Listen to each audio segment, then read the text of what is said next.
கோவையில வந்து பாட்ஷா வந்து காவல்துறை மறைமுக அனுமதி சார். ஒருத்தருடைய இறுதி ஊர்வலங்கிறதுல வந்து பாரபட்சம் பார்க்க முடியாது. யாரும் ஒரு பெரிய கூட்டமாக போற போது அங்க காவல்துறையினர் இருக்க வேண்டியது அவசியம்தான். அதுவும் பாட்ஷாவுடைய இறுதி ஊர்வலத்துல எந்த விதமான அசம்பாவிதமும் ஏற்பட்டு விடாமல் இருப்பதற்காக போதுமான அளவுக்கு பாதுகாப்புகள் செய்வதிலே எந்த தவறும் இருப்பதாக எங்களுக்கு தெரியவில்லை. அவர் சிறையில இருந்து விடுதலை செய்யப்பட்ட பிறகுதான் இறந்திருக்கின்றார்.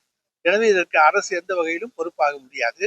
அந்த இறுதி ஊர்வலம் அந்த இஸ்லாமிய சமுதாய மக்கள் பெருந்தலாக கூடி சென்றால் அந்த ஊர்வலத்துக்கு நாங்கள் பொறுப்பாகவும் முடியாது. திமுக வந்து சமூக விரோதிகளுக்கும் சமூகத்திற்கு பதவியும் அதிகாரமும் கொடுக்கறதா வந்து அண்ணாமலை. அதாவது சமூக விரோதிகளுக்கும், அதாவது பல்வேறு வழக்குகளிலே சிக்கி இருக்கின்றவர்களுக்கும், கேடிகள் பட்டியலிலேயும் ரவுடிகள் பட்டியலில் இருக்கின்றவர்களுக்கும் பதவிகளை கொடுப்பதும் கட்சிகளை சேர்த்துக் கொள்வதும் அகில இந்திய ரீதியிலே பாரதிய ஜனதா கட்சியை தவிர வேறு எந்த கட்சியும் அல்ல. ஏற்கனவே பல முறை ஆதாரத்தோடு பெயர் பட்டியலோடு நாங்கள் நிரூபித்திருக்கின்றோம்.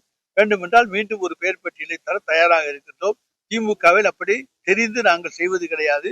எங்காவது தெரியாமல் அப்படி நடந்து விட்டால் உடனடியாக தளபதியினுடைய கவனத்துக்கு வந்தவுடன் அவர்கள் மீது ஒழுங்கு நடவடிக்கை எடுத்து அவர்கள் நீக்கப்பட்டு பாஜக வந்து எழுச்சியா இருக்கு, ஆயுதங்கள் எடுக்கக்கூடாதுன்னு வந்து நாங்க வந்து அடக்கி வச்சிருக்கோம். அதே அண்ணாமலை பாஜக ஆயுதத்தை எடுத்தாலும் என்ன எடுக்காட்டி என்ன, அதை பத்தி எல்லாம் எங்களுக்கு கவலை இல்லை. அவங்க எப்போதுமே கையில ஆயுதத்தை வைத்துக் கொள்ளக்கூடியவர்கள் என்பது நாடறிந்த விஷயம்தான். அதனால அதை பத்தி எல்லாம் நாங்கள் கவலைப்பட போவதில்லை. திராவிட முன்னேற்ற கழகத்தை பொறுத்த வரைக்கும் நாங்கள் அமைதி வழியில் செல்வதைத்தான் விரும்புகிறோம். மக்களை சந்தித்து மக்களாளுக்கான ஆட்சியை நடத்துவதுதான் எங்களுடைய தலைவருடைய விருப்பம். செய்திகளை உடனுக்குடன் தெரிந்து கொள்ள உடனே சப்ஸ்கிரைப் பண்ணுங்க.